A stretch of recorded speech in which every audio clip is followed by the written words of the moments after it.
안녕하세요. 크리스천 영상학교 논의하는 심목사입니다.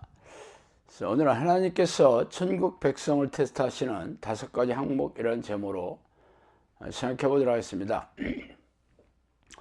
먼저 성령님께서 저에게 해주신 말씀을 잠깐 말씀드릴게요. 아직도 내 나라에 올 자들이 믿고 구원 얻은 백성들이 많지만, 나는 모든 사람이 내 나라에 들어오기를 바라지만 그들이 나를 알지 못하고 알려고 하지 않기 때문에 나의 나라에 들어오는 자들은 수수이므로 내 알고서도 내려가지 못하고 기도하는 자들 가운데 그들의 원수들을 이기고 내 나라에 들어오도록 문 밖에서 기다리고 있느니라. 이러한 것을 알려준다. 성령께서는 저에게 이 말씀을 예전에 한번 해주신 적이 있어요. 하나님은 자신의 자녀들이 죄다 구원을 얻고 천국에 들어오시기를 원하지만 그들이 하나님을 알지 못하고 또 알려고 하지 않기 때문에 천국에 들어오지 못한다고 콕 집어서 말씀하셨죠. 아니, 그동안 성경 말씀을 열심히 읽었고 성경 공부 프로그램에 참석했으며 성경을 풀어 가르치는 설교를 수도 없이 들어와서 하나님에 대해 모르는 게 별로 없다고 생각하지 않아요? 그런데 우리가 하나님을 알지 못한다고요? 그래서 오늘은 하나님을 알고 있다는 크리스천들이 하나님에 대해 알지 못하고 있는 현실에 대해 한번 살펴보고 싶어요. 먼저 성경에서 안다, 알고 있다는 단어는 헬라어로 기노스코이고 히브리어는 에아다입니다. 그러나 이 단어는 우리가 알고 있듯이 사물에 대한 지적인 이해라는 뜻만이 있는 것이 아니라 더 깊고 다양한 뜻이 내포되어 있습니다. 이 단어는 경험하다, 인지하다는 의미로서 지적인 이해뿐 아니라 경험을 통해 더 깊은 교감을 형성하고 있는 상태입니다. 그래서 여자가 남자와 성관계를 하다라는 뜻까지 포함되고 있어요. 가브리엘 천사가 마리아에게 아들을 낳게 될 것이라고 말하자 그녀는 나는 남자를 알지 못한다고 대답한 이유가 바로 그 이유입니다. 이처럼 우리가 지식을 통해 알고 있다는 의미와 성경에서 말하고 있는 뜻은 확연하게 다르죠. 즉, 안다라는 의미는 다양한 경험을 통해 깊이 이해하고 있다는 뜻에 가깝죠. 그래서 당신은 하나님을 얼마나 깊이 경험하며 가깝게 이해하고 있습니까? 이러한 질문은 겨우 성경 지식을 통해 알게 되는 피상적인 지적인 이해와는 확연하게 다릅니다. 그래서 성령께서는 크리스천들이 하나님을 알지도 못하며 알려고도 하지 않는다고 통탄하고 계신 이유입니다. 하나님을 알려고 하지 않는 사람들은 하나님에 대해 관심이 없는 사람들이 아니에요? 그런데 어떻게 그들을 천국에 들일 수가 있겠어요? 그러나 당신은 제 주장을 받아들이고 싶지 않을 것입니다. 아니, 자신 하나님을 잘 알고 이해하며 사랑한다고 고백하며 살아왔는데 알지 못한다고 어떻게 인정하겠어요? 그래서 성령께서 우리에게 지켜보겠다고 하신 5가지 질문을 통해 당신이 하나님을 얼마나 알고 있는지 하나하나 점검해 보겠습니다. 먼저 쉬지 않는 기도를 하는지 지켜보겠다고 말씀했어요.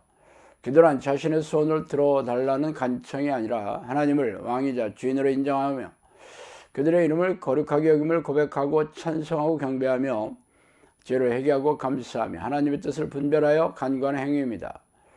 그래서 이런 기도를 하는 자들에게 찾아오셔서 성령으로 비춰주셔서 깨달음으로 성경 말씀을 더 깊게 이해하게 해주시고 그분의 사랑을 가슴으로 느끼게 해주시죠. 그래서 하나님의 은혜를 경험하는 사람은 더욱 깊은 사랑을 간구하며 하나님을 부르게 됩니다. 이런 사람들이 바로 성령 안에서 기도하는 사람들이죠. 그러나 성령과 교감하고 사귀는 기도를 하지 않는 사람들은 하나님을 깊이 알 수 없는 노릇이에요. 현대교회에서는 형식적인 기도회나 담임 목사와 자신들의 요구를 채우는 그런 기도를 해왔죠. 그래서 아무리 희생적으로 기도해도 하나님을 더 깊이 알 수 없었습니다. 하나님과 사귀는 기도를 하지 않는 사람들은 천국에 결코 들어가지 못하겠죠. 자, 2번째, 믿음을 보이는지를 지켜보겠다고 했습니다.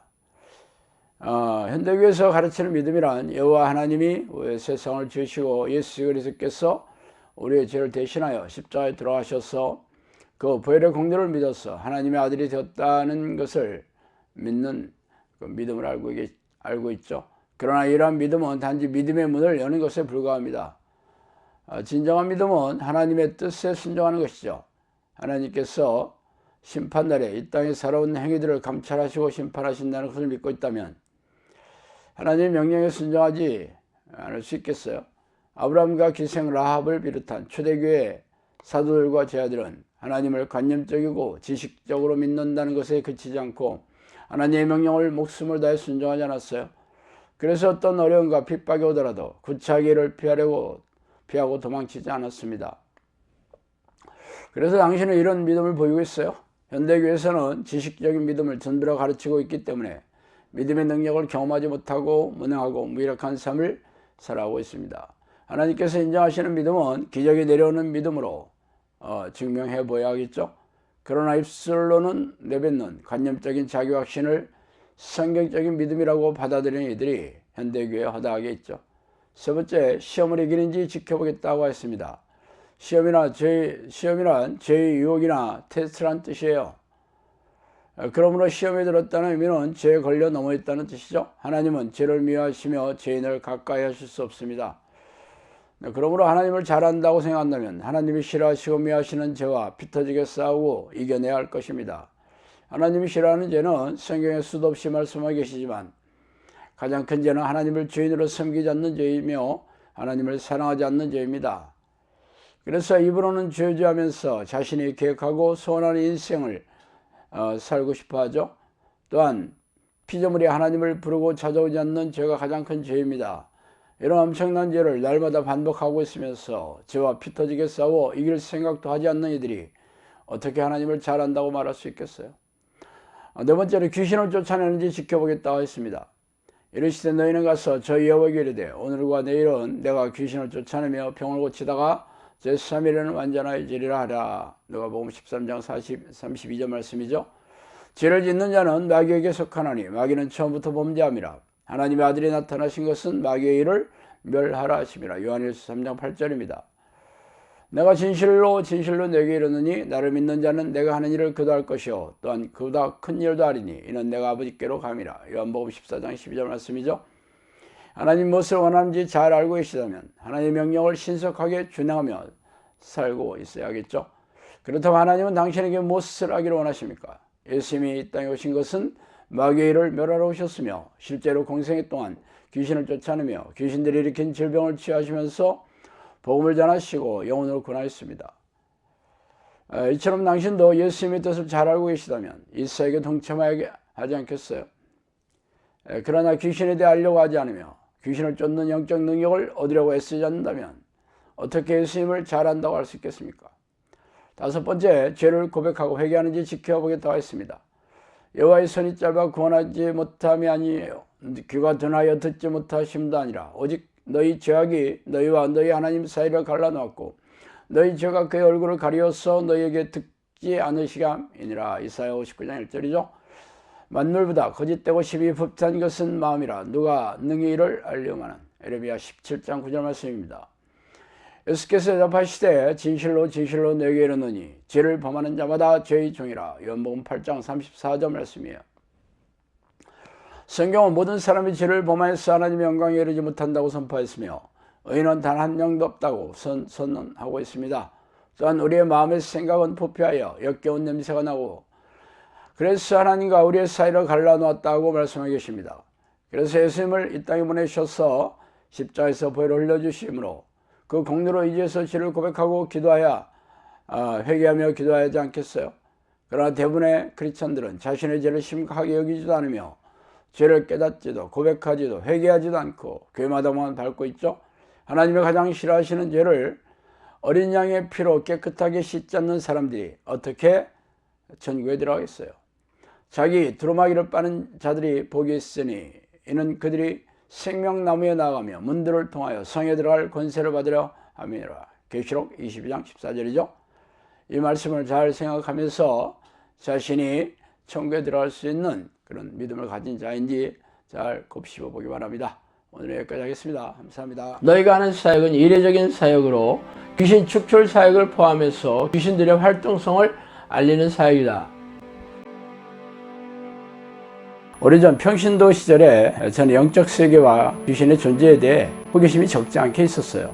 그러다가 하나님의 부르는 기도를 시작한 지 10년이 지난 어느 날 천사라고 자신의 신분을 밝힌 영이 저를 찾아오는 것을 시작으로 영적 세계에 걷잡을 수 없이 빨려 들어갔죠.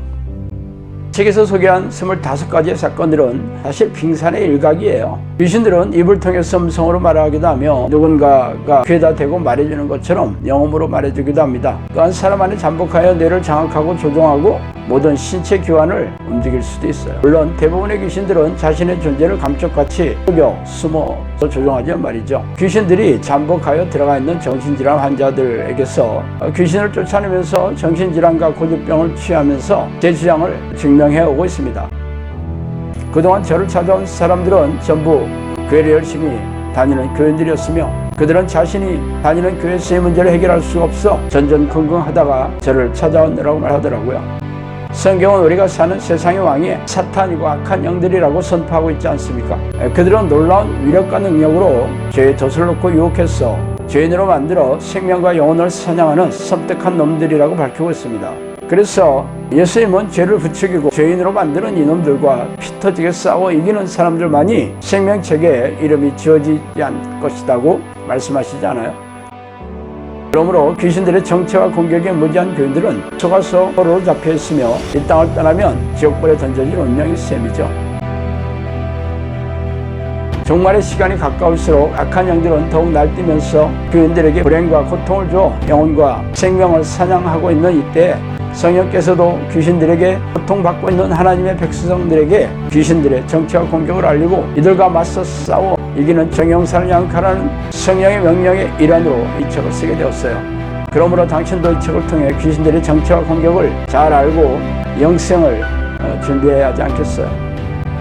정신을 바짝 차리고 영적 전쟁을 준비하지 않는 사람들은 죄다 이놈들의 포로가 될 것이라는 것을 명심하기 바랍니다.